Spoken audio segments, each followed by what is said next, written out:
Hello everyone, welcome to Entech study. इस lecture में हम रेलवे एनटीपीसी के रीजनिंग सिलेबस को डिस्कस करेंगे, जो कि हमारे अपकमिंग एग्जाम के लिए बहुत इंपॉर्टेंट है। ठीक है, तो हम एनटीपीसी के जो हमारा एग्जाम कराने वाला है वो टीसीएस कंपनी है।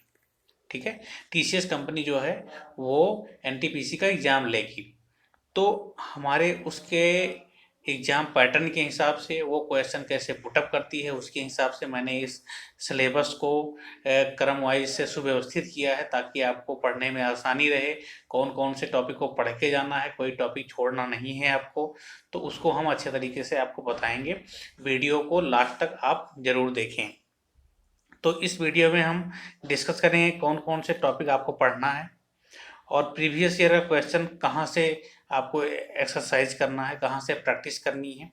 ठीक है, कितने प्रश्न आएंगे टोटल एग्जाम में। ठीक है, और कौन सा बुक आप रेफर करें इसको करने के लिए। ठीक है, तो चलिए वन बाय वन हम स्टार्ट करते हैं। सबसे पहले हम देख लेते हैं कि जब हम रीजनिंग स्टडी करेंगे तो हमारे एनटीपीसी के एग्जाम में रीजनिंग के 30 क्वेश्चन आने हैं। ठीक है, 30 क्वेश्चन आपके 3 पार्ट से होंगे, जिसको मैंने 3 पार्ट में डिवाइड किया है रीजनिंग का। पार्ट 1, पार्ट 2 और पार्ट 3। आप वीडियो लास्ट तक देखेंगे तो आपको सब कुछ क्लियर हो जाएगा। तो सबसे पहले हम देख लेते हैं कि हमारे पार्ट 1 में क्या क्या है। पार्ट 1 में हमारा वर्बल वर्बल का पार्ट 1 है, जिसमें हम देखते हैं आपको सबसे पहले स्टूडेंट क्या करते हैं, सबसे ज़्यादा गलती करते हैं कि वो जनरली जो रीजनिंग के चैप्टर पढ़ते हैं उसी को रिवीजन करके जाते हैं, जबकि जो चैप्टर उन्हें कुछ कम समझ में आता है उसको वो स्किप कर देते हैं, जबकि ऐसा नहीं करना चाहिए। उसके अकॉर्डिंग पार्ट 1 में मैंने उसको ध्यान में रखते हुए क्या क्या चैप्टर को डाला है वो आप देख लीजिए।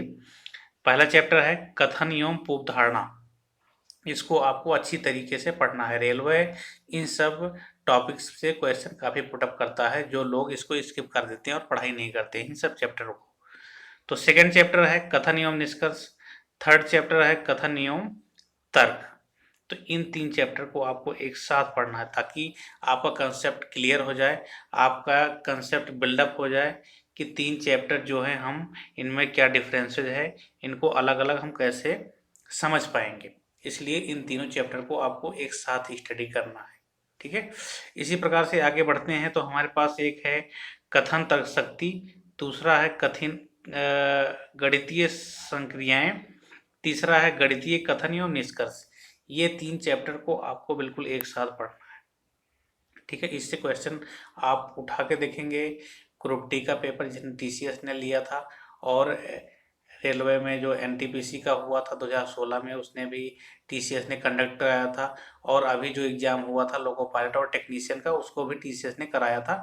तो वहाँ पे आप प्रीवियस ईयर क्वेश्चन पेपर को देखेंगे तो आपको इन चैप्टर्स का इम्पोर्टेंट के बारे में पता चलेगा, क्या इंपॉर्टेंस है इनका आपके एग्जाम में। इसी प्रकार से हम आगे बढ़ते हैं। तो आव्यूह यानी कि मैट्रिक्स, वेन डायग्राम यानी कि वेन आरेख, न्याय निगमन यानी कि सिलोजिज्म, ये 3 चैप्टर डायग्रामेटिक हैं, तो इनको आप एक साथ पढ़ सकते हैं। इसके बाद घड़ी और कैलेंडर है, इनको एक साथ पढ़ लो आप। और पासा एवं प्रिज्म है। तो ये 11 चैप्टर आपके बहुत ही इम्पोर्टेंट हैं। इसको आप बहुत ही अच्छे से पढ़िए, रिवीजन करिए, प्रीवियस ईयर के क्वेश्चन पेपर्स को करिए, लेकिन इनको कंसेप्ट अच्छे से बना लीजिए। यही वो क्वेश्चन होते हैं जो आपके एग्जाम में छूट जाते हैं। आगे बढ़ते हैं, हम पार्ट 2 के बारे में डिस्कस करते हैं। रीजनिंग का पार्ट 2 क्या है। रीजनिंग का पार्ट 2 क्या है, पार्ट 2 में वर्बल का पार्ट 2 है। वर्बल के अंतर्गत जो आप जनरली मतलब चैप्टर्स को स्टडी करते हो उनको मैंने डाला है। तो आपको ये पहला पार्ट 1 का पहला कंप्लीट करने के बाद आपको पार्ट 2 स्टडी करना है। ठीक है, तो इसमें क्या है, पहला सादृश्यता यानी कि एनालॉजी, दूसरा है वर्गीकरण यानी कि क्लासिफिकेशन, तीसरा है अंग्रेजी वर्णमाला परीक्षण यानी कि अल्फ़ाबेट टेस्ट, और शब्द संरचना यानी वर्ड फॉर्मेशन, शब्दों का तार्किक क्रम, कूट लेखन कूट वाचन यानी कि कोडिंग डिकोडिंग, दिशा और दूरी यानी कि डायरेक्शन एंड डिस्टेंस, रक्त संबंध यानी कि ब्लड रिलेशन, बैठक व्यवस्थीकरण यानी कि सिटिंग अरेंजमेंट, पहली परीक्षण ये बहुत इंपॉर्टेंट है, इससे क्वेश्चन आएगा, आप जरूर इसको अच्छे से करना। पजल्स, श्रृंखला परीक्षण यानी कि सीरीज टेस्ट, लुप्त पदों को भरना यानी कि फाइंडिंग मिसिंग आउट। तो यहाँ पे पार्ट 2 के अंतर्गत आपका 12 चैप्टर बनता है, ठीक है। तो आपको इसे अच्छे से स्टडी करना है चैप्टर से और प्रीवियस ईयर के क्वेश्चन को अच्छे से हल करना है। आगे बढ़ते हैं तो हम रीजनिंग के पार्ट 3 के बारे में डिस्कस करते हैं। पार्ट 3 के अंतर्गत हम क्या पढ़ने वाले हैं, नॉन वर्बल रीजनिंग।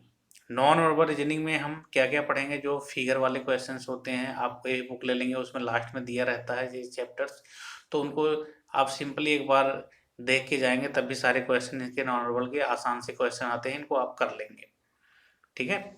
तो आपको इसके लिए बुक कौन सी प्रीफर करनी है और प्रीवियस ईयर क्वेश्चन कहाँ से एक्सरसाइज करना है, प्रैक्टिस करना है, ठीक है।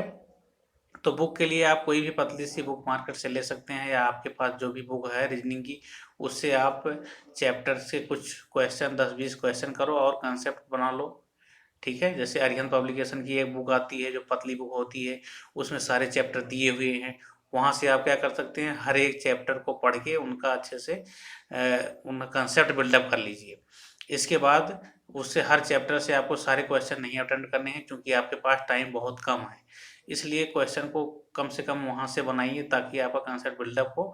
और आपको जो मैक्सिमम प्रैक्टिस करना है क्वेश्चंस का, आपको प्रीवियस ईयर क्वेश्चन पेपर, आप रेलवे ग्रुप डी का और रेलवे टेक्नीशियन का या लोको पायलट का पेपर सारा ले लीजिए, उसको अच्छे से प्रैक्टिस करिए, ठीक है। उसमें जो सारे क्वेश्चन आए हैं रीजनिंग के सारे कर लीजिए, एक जगह आप उसको समराइज कर लिए, उसी को आप प्रैक्टिस करेंगे, बार बार देख के अच्छे से समझ लेंगे, तो उसी पैटर्न पे आपके एग्जाम में क्वेश्चन देखने को मिलेगा।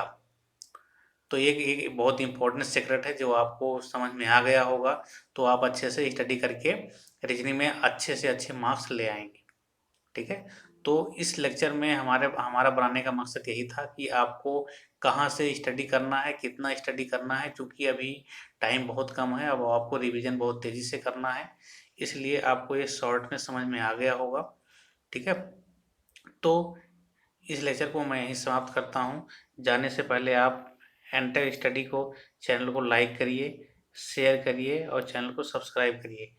मेरे वीडियो को ज़्यादा से ज़्यादा अपने दोस्तों के साथ शेयर करिए, ठीक है। चलिए नेक्स्ट वीडियो में मिलता हूँ, तब तक के लिए bye bye, take care, thanks for watching this video.